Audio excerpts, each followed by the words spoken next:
Hi, everybody. I'm Michael Mandel, and welcome to the Not Podcast podcast. I am here today with Topher Stephenson, and Topher is the co-founder of CRE AI Studio. And I will hand it over to Topher to give us a bit of an introduction on him and what he's all about, and then we will dig in. Awesome. Well, thank you so much for having me today, Michael. Really appreciate it and excited to be here chatting with you. And like you said, I'm the co-founder of CRE AI Studio. I started it with my partners, Jonathan Buckaloo and Nadine Ezzi. And essentially, it's an online learning platform for commercial real estate professionals who want to learn how to leverage some of these incredible AI tools in their day-to-day business. And so prior to that, I worked in commercial real estate for a little over 11 years. I started out on the in-house property marketing direction side of things, worked with a group that just owned different types of commercial properties all over the country, different markets, different asset classes. And my job was to get those properties out in front of people and try to make the phone ring. And eventually the phone was ringing a lot, and so they brought me in to work on the deals with them. And so I did it more so in-house property marketing direction, but also in-house deal making for the better part of 3 years. And then I shifted gears and started applying technology to systematizing, operationalizing, and trying to position commercial real estate brokerage companies for growth. And so I did that for about the last 5 years or so. And so now I'm excited to be taking everything that I've learned about applying technology to solving commercial real estate problems and helping other folks in the commercial real estate industry do the same. Awesome. And you just went out on your own in this regard. So why was now the right time for that? Yeah, that's a great question. I've always loved, working for commercial real estate firms. I've loved being on the in-house ownership side. I loved working in the brokerage side of things as well. But it just feels like we've reached such a critical point where there are so many different types of tools and technologies available that can help commercial real estate professionals in so many different ways. And we've also reached a point where, there's a great awareness of this technology and a hunger that people really want to learn how to use it in their day-to-day work, but just not enough resources for doing that. And so over the past 2.5 years, I've been going around the country doing different panels, doing presentations, doing in-house trainings, on some of these tools that you can use and, specific ways that you can put them to work. And people would always ask me at the end, hey, how can I learn more? We need some increased direction on how to actually do this. And the unfortunate answer was, I'd love to help you, but I just don't have enough time. So eventually I combined forces with Jonathan and Nadine, and we all started working on it together. And shortly thereafter, just realized that, there is a need, and, it's something that I think I can really help with. And it's just something I want to spend all my time doing. And so that brings us up to now. So to give a little bit of context on this conversation, Topher and I met at the CREI conference, and one thing that I really took away and enjoyed from that conference was Topher's presentation, where he dug in into some very practical applications of AI that that can be used by real estate professionals on a day-to-day basis, and actually showcase some of those. And so I would love for you to bring some of that, to our audience today and talk a little bit about, you know, very hands-on practical applications you've seen that have worked, some of your favorite things to do from a CRE perspective. And let's look at it from a brokerage or brokerage firm perspective to start. Maybe you can give some examples of some of the things you've done and what you've seen be successful, in that on that side. Yeah, absolutely. And I'd certainly start by saying that to some extent, it is a little all over the map because the way that brokers and brokerages operate, for whatever reason, even though it's not that giant of an industry and it seems like, it's a pretty simple business, the way that individual brokers and different companies, depending on the resources that they have, operate and, what is kind of a drag on their time really does kind of seem to be all over the map, be it if you specialize in tenant rep or, you do a lot more on the acquisition side, working for specific buyers, or you have a lot of listings, you're trying to find people to fill those listings. The things that people seem to find success with really is kind of dictated by, hey, what do you specialize in? What do you spend most of your time doing? And what is sucking up most of that time? But a lot of what we're seeing, especially now that we've launched the studio and we're getting real time feedback from hundreds of people on what they're doing on a day to day basis and what's actually working for them, usually falls into one of the buckets of, deal sourcing, using AI to do a lot of research very, very quickly, scouring through public information and trying to find actual opportunities for deals. Then you have just kind of the general, market research side of things. Hey, maybe I'm looking at expanding into a new market, or I have a tenant or a client that's expanding into a new market. I need to get a bunch of information very, very quickly and synthesize all of that information very quickly so that I can advise them on that market, or so that I can at least, find them a referral partner in that market and be able to talk with that referral partner intelligently about what's going on in the area. Then you have the actual outreach component of things, and again, this kind of varies depending on what kind of outreach are you doing. Are you reaching out to property ownership groups? Can be kind of complicated and cumbersome to find those people's contact information. Then you have people on more of the tenant rep side that are reaching out to, business owners or business CEOs or Hmm. decision makers. And there's a combination of, different tools that you could use to actually, I don't want to say fully automate that outreach, because fully automating the outreach doesn't seem to work all that well, but at least give you a running start to some of that outreach. So eventually, you get in touch with some people, you have an opportunity to get a room with some of the people, and you actually have to pitch them on the business. And so one of the most successful ways, that we're seeing people really leverage AI today in the commercial real estate industry is just with deck creation, and that can mean a lot of different things, again, depending on whether or not you're working at a giant brokerage that has a fleet of people for creating decks, or if you're working at a small individual, regional office and everyone's kind of doing a little bit of everything themselves. There are a lot of people, not just in brokerage, but across commercial real estate, that are, saving, I don't want to say a life changing amount of time, but a lot of time, just being able to produce decks and visualize information so that they can go into a pitch, and look like they're in the big leagues and get that information and those marketing materials together very, very quickly.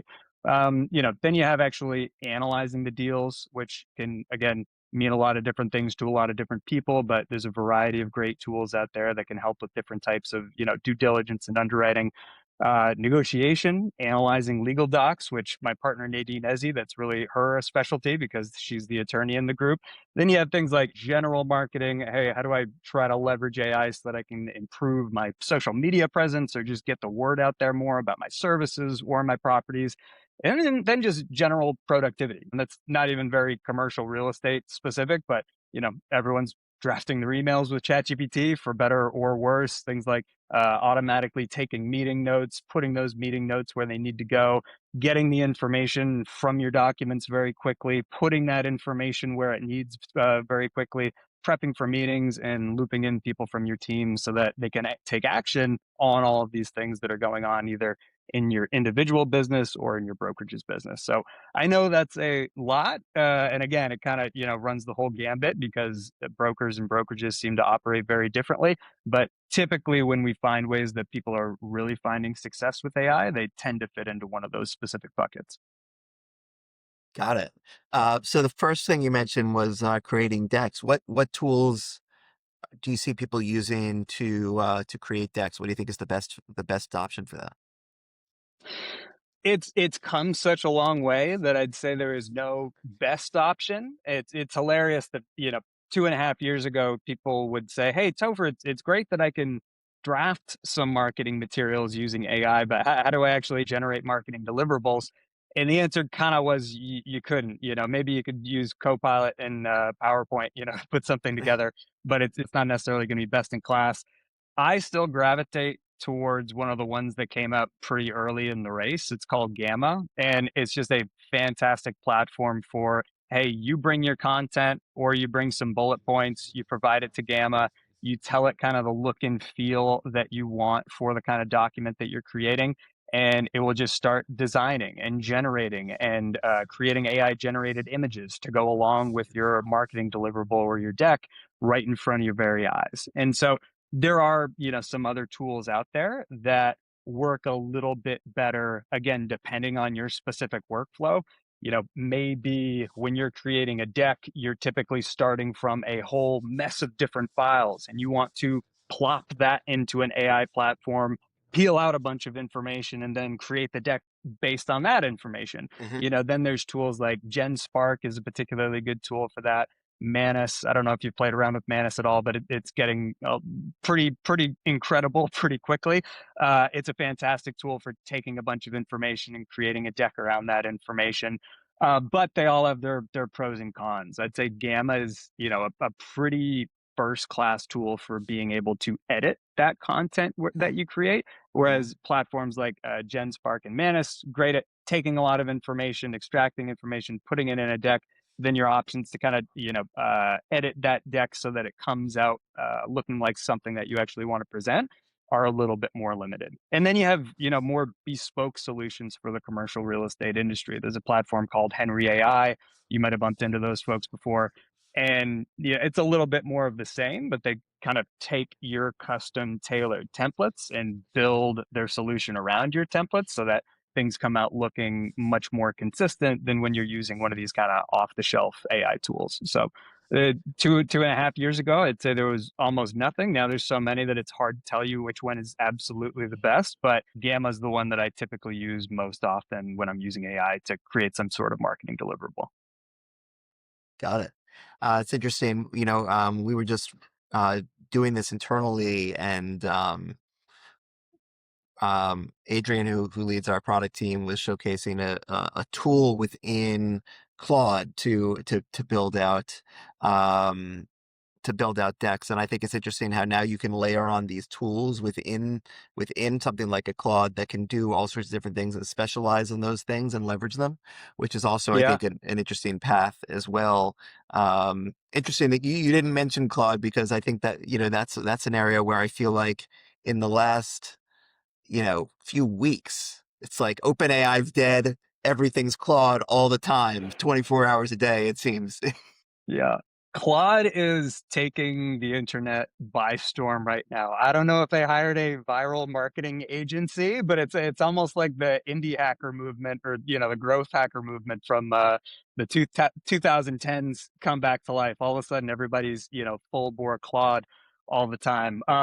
But that's kind of the thing, there's so many useful ways to use AI now, and there's so many shiny objects out there that, to me, you always have to test and experiment, because things are changing very rapidly.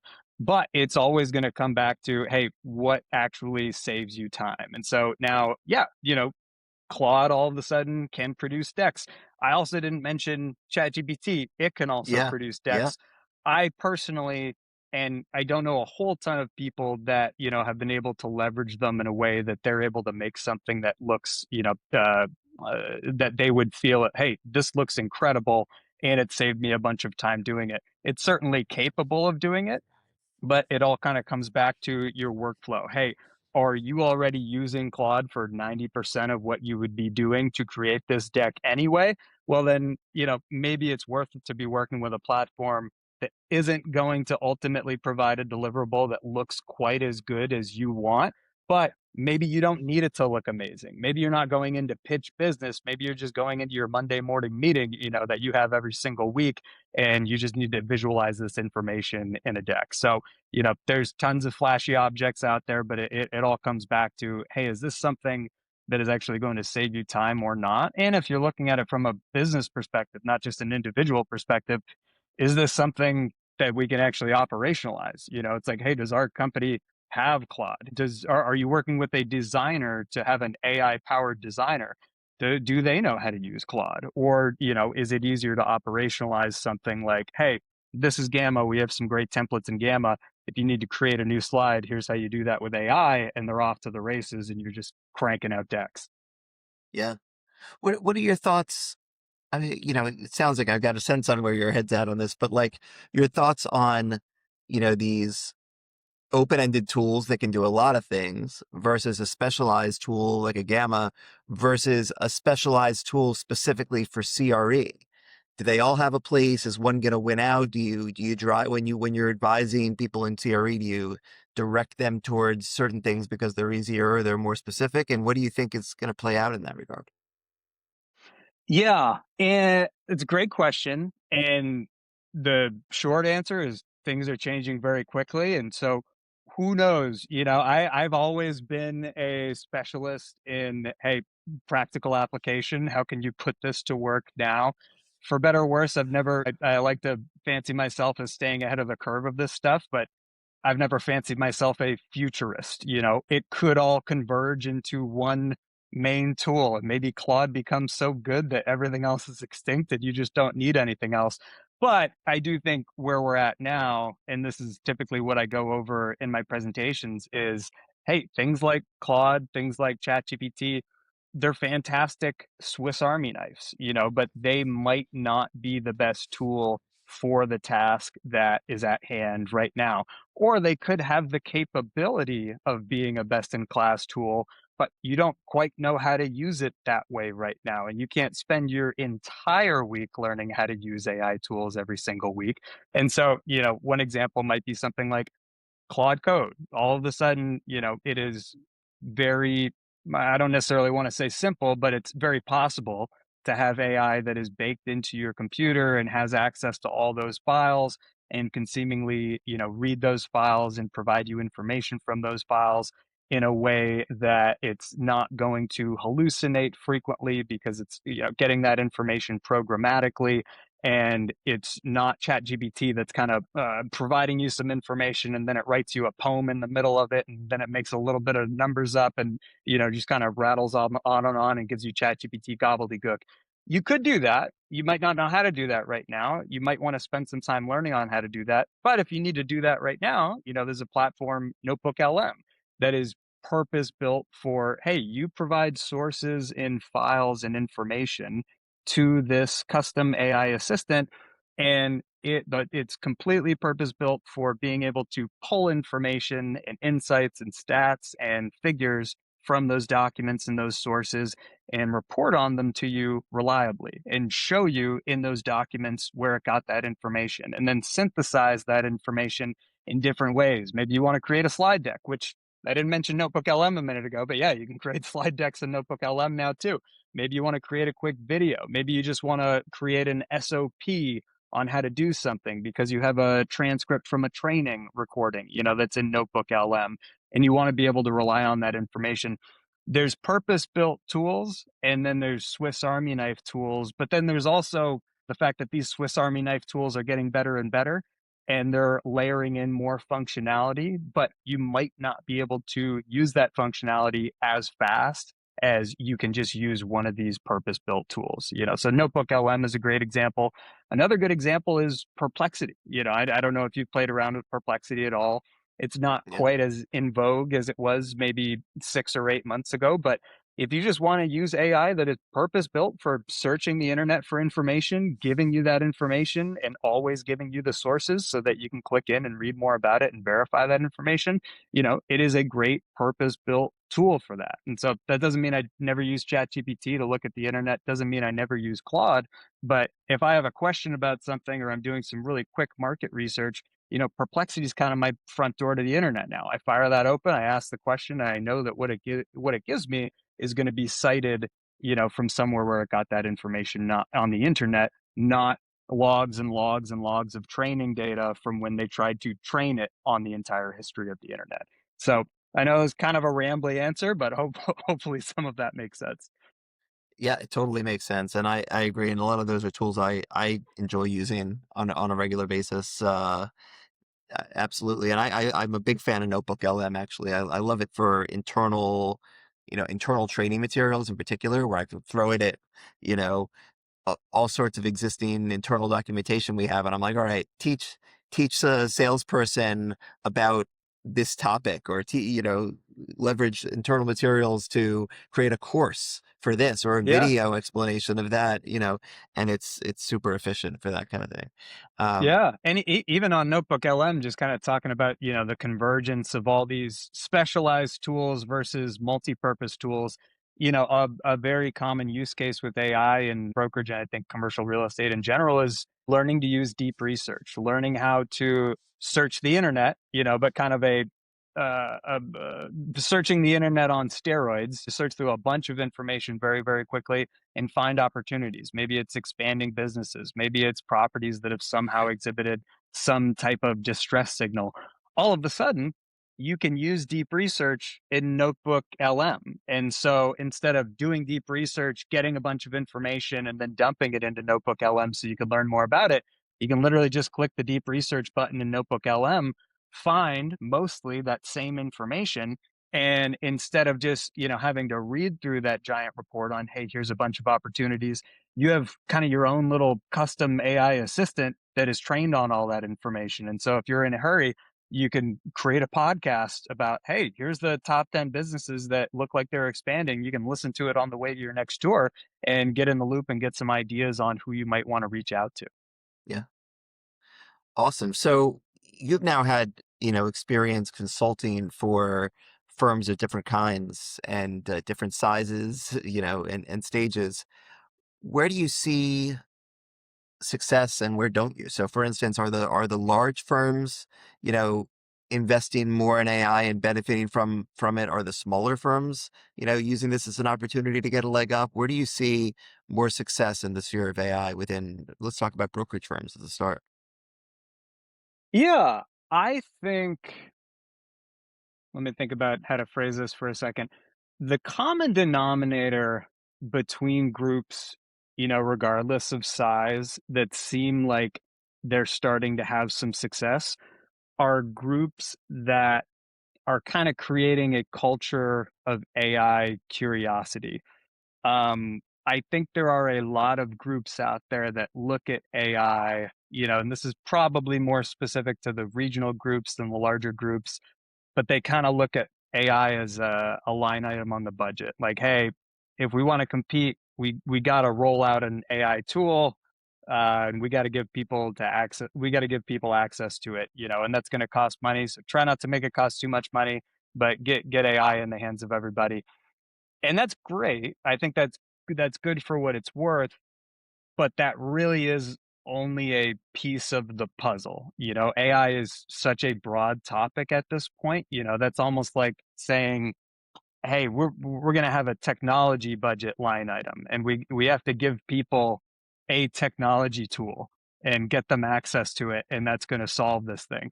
And the reality is it doesn't. There's a wide array of reasons for that. Maybe it's, hey, we're bringing on this one particular tool, we're showing it to people, but we're not actually effectively training them on how to use it.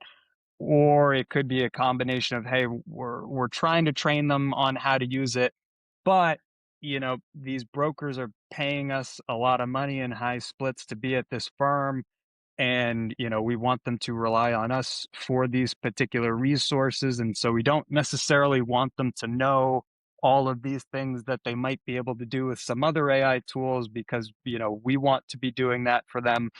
And so there's almost kind of some shroud of secrecy around things that AI could potentially do that aren't things that you're providing them with this one specific tool.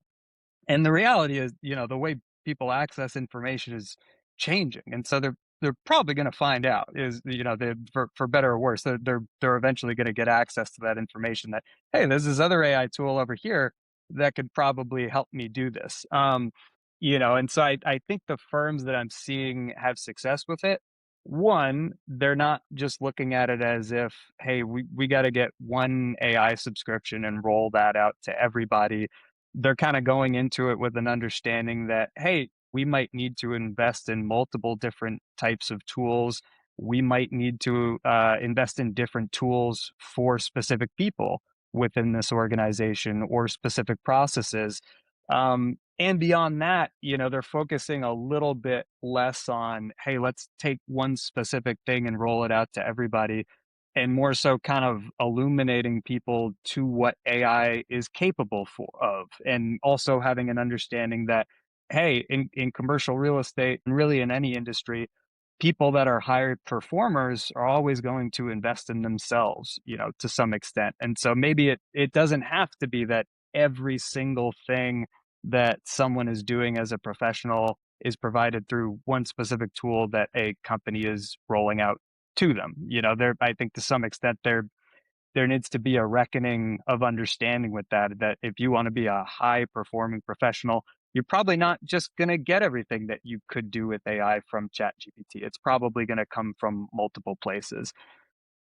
So I know that was kind of a long answer as well, but I think the groups that are having more success than others are looking at it from a multifaceted approach of, there are different tools that are better for different jobs that will help position people to effectively do those jobs. And it's not just as simple as, hey, we're picking one thing and we're rolling it out to people. It's kind of creating a culture of curiosity with AI tools, exposing people to what it can do, but also letting people know that they should view these tools with scrutiny, and that not everything that these tools do for you is going to be magic. It's not a silver bullet, and so you're not just offloading everything you do to these AI tools because they're useful. Sure. And it's interesting. It would seem to me that um, in some regards, creating this culture of curiosity might be at odds at times with some of the larger organizations, particularly, organizations that have a CISO, right? A chief information security officer who's Right. Yeah. concerned about what people can do and can't do. And it's like, well, yeah, I want to create let's say a culture of curiosity, but I also am afraid that if people are too curious or using too many tools, they're going to do stuff that they shouldn't do, and it's going to get us in trouble, legally, or create risk for the organization. And so, it feels to me like perhaps smaller organizations could have an opportunity here and an advantage that they don't normally get. Yeah, I think that is definitely true. And there's no right answer, because that's a very sticky question. How do we show people what's possible, but also make sure they're treating our data delicately, and they're abiding by what we want to do as a company. And full transparency, that is not necessarily my specialty. That is my partner Nadine's specialty. And I think one of the first things that she would say is, hey, create some sort of an AI governance policy, especially if you are a large organization and you view your data as something that is super proprietary and super valuable to you. It is possible to illuminate people to what AI can do, but also give them guardrails around what AI can do. And I think there's a difference between saying, hey, we're rolling out this one thing, only use this one thing, and that's it. And also, instead illuminating people to what's possible, but also saying, hey, this is how we use AI in this organization. If you are going to use something that is not something that this company has explicitly rolled out to you, here's what you do not do with that, if you work at this company. And here's what, you should be thinking about how to use these tools that we are providing to you. And I was actually doing a podcast with Nadine at one point, and she provided a stat. I can't remember exactly where it was from, but everyone looks at these AI governance policies as, hey, that's something that's boring, and that's going to make people not want to use AI. But the reality is, it gets people more excited about using this new technology because they understand what they can and can't do. It's enumerated for them, and so they're not scared of, oh, well, what if I use this tool and it does X? What if I use this tool and the wrong thing happens? That's kind of been laid out for them. And so now they have some guardrails to work within as they're experimenting with these tools. And if part of that governance policy is, hey, for now, we do just want you using the stuff that we roll out to you. I think that that's fine too. Every group is going to have different parameters that they're working within, and different definitions of what does success look like when we're working with these AI tools. But I think if that's the case, a pretty heavy investment in training needs to be made on, hey, this is the one thing that we're doing, but this is exactly how we think you should be using it. And this is what success looks like using this tool, not just, hey, we gave you this one thing. you have AI now. Good luck. Have fun. Totally, totally. And it's funny. I can see why having these guardrails actually can help you, and it's something we've been thinking about internally at CompStak as well. I tried out Claude Cowork, which is one of the latest and greatest tools, and decided to have it, reorganize some files for me on my desktop. And then I opened up the folders, and a bunch of the folders were empty, and the files were nowhere to be found. And I'm like, oh my God, did I just delete a ton of data? Turns out I hadn't. It was there. It was in the Yeah. wrong folders, and Claude Cowork kind of screwed up, and it was able to fix it. But that's a real thing, and it's like Oh how yeah. much you put power in the hands of your people, and that power can be challenging, particularly if things go wrong. Um, Yeah.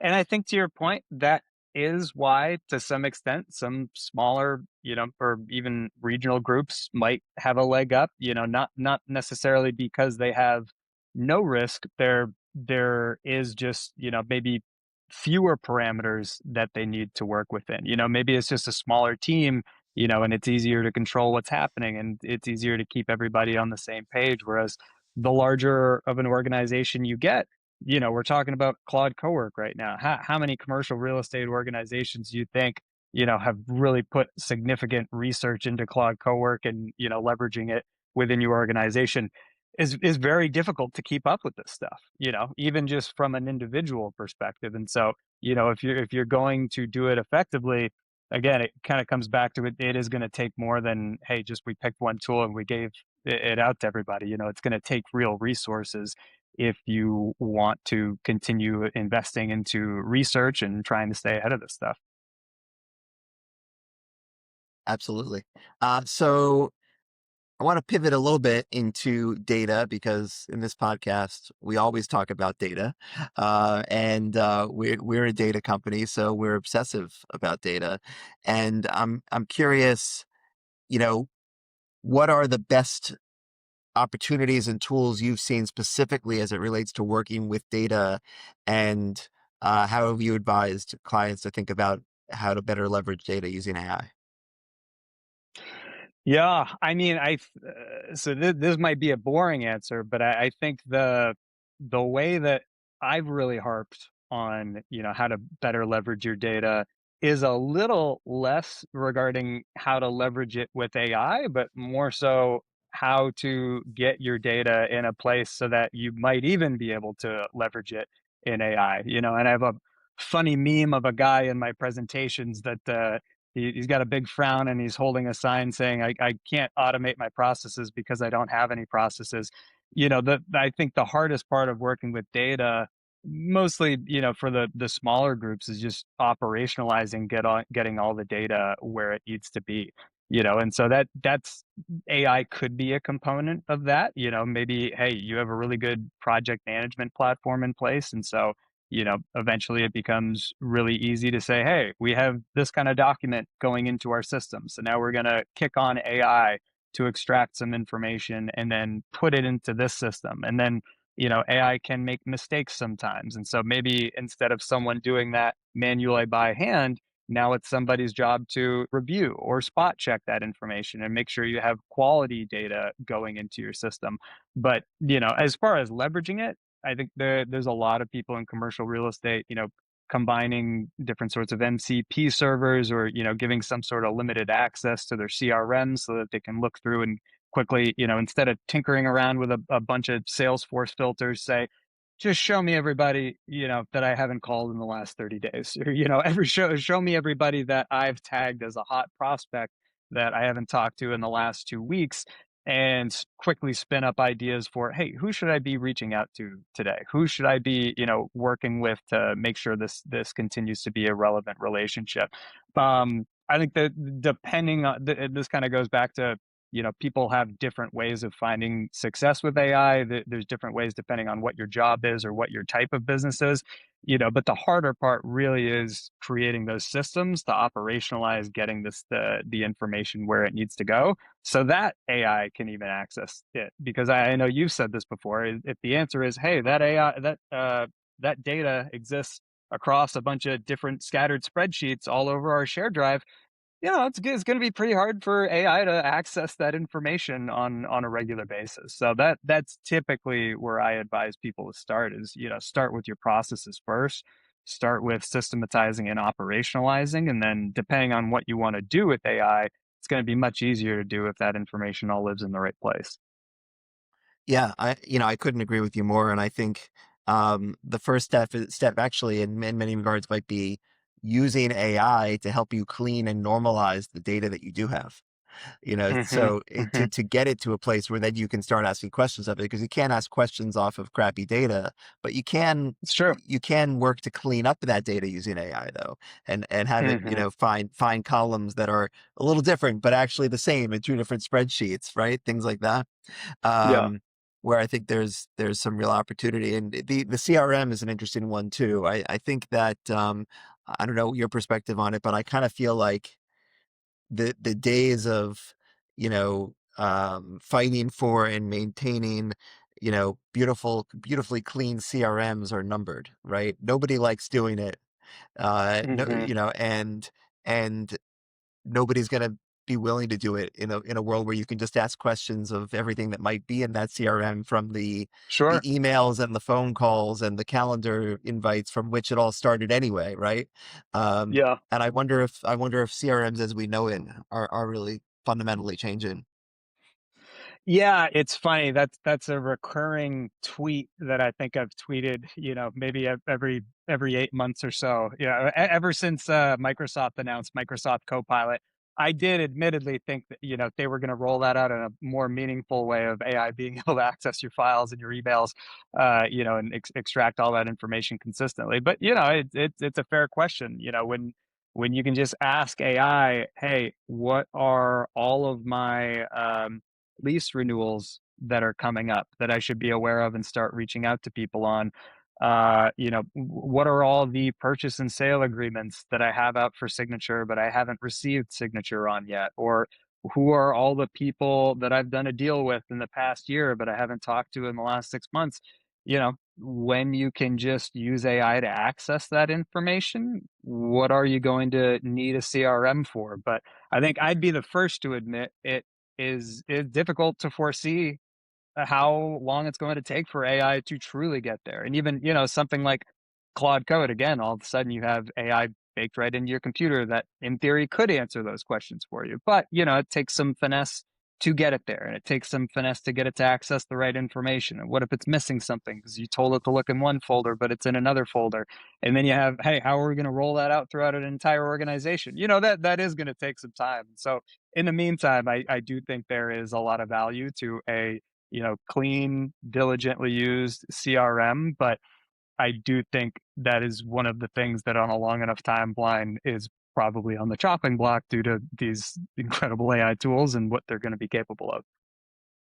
Absolutely.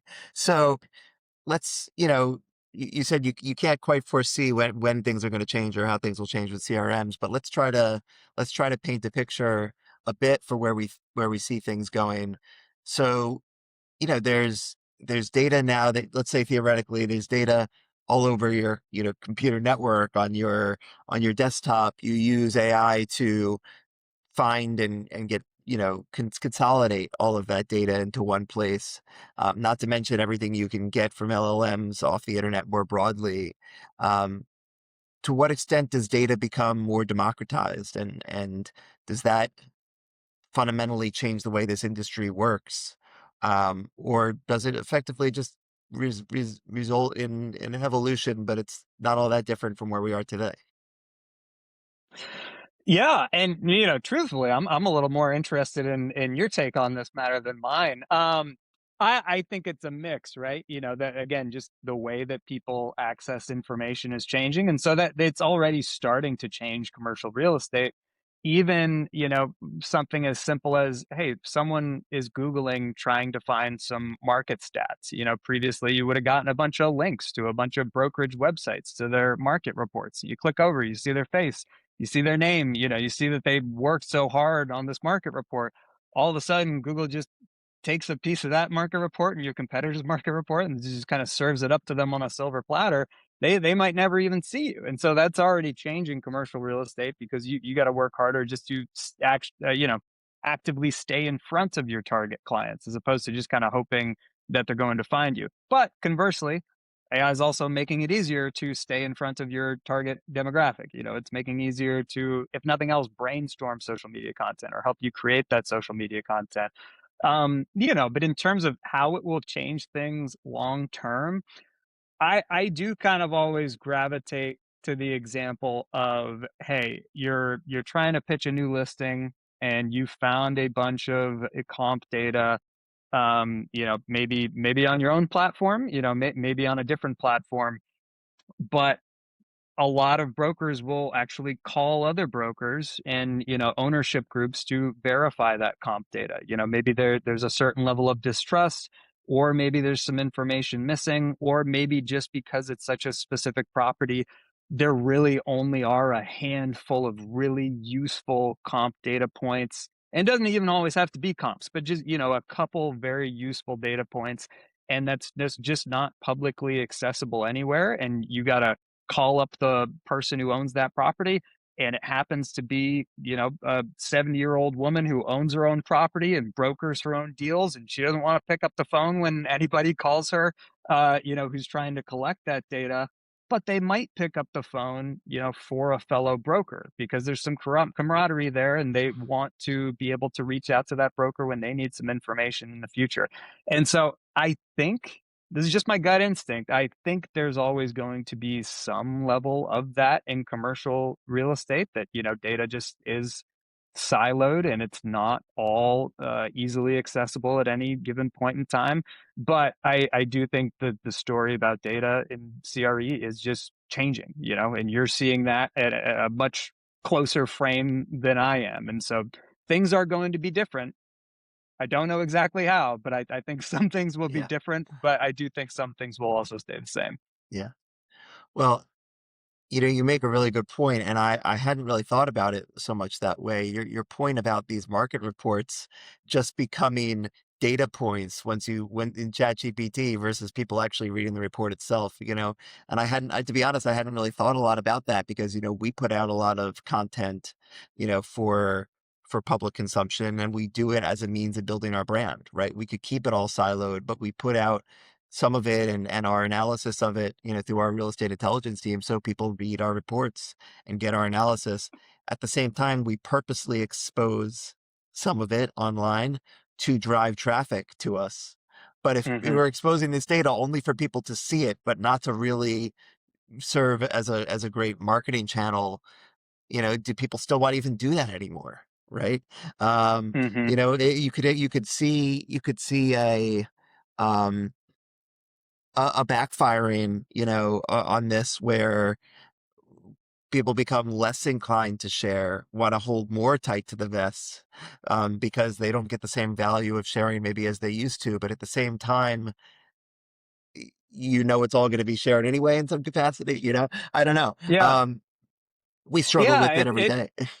Yeah, it's hard to imagine where it's going. Yeah, I shouldn't say it's hard to imagine. It's hard to know which imagination is correct, but even something as simple as the content I produce. Not to diminish the value of the content I produce, but I have a newsletter that I put out every single month on, hey, here's some specific ways that you can use AI to do things with commercial real estate. And previously, if you had looked on ChatGPT and just said, "Hey, how can I use AI in commercial real estate?" It would give you some ideas, like, "Hey, write a property description. Hey, do this." But it would also say a bunch of things that just weren't true. Like, "Hey, you can use AI to whatever collect all the data in the universe and predict exactly where rental patterns are going." 2.5 years ago, the ChatGPT just wasn't going to help you do that at all. Now it's got a little better at analyzing data, but now that, I've produced a lot of content that is out there, it's on the internet and it's available. There are some other people in the space doing the same thing.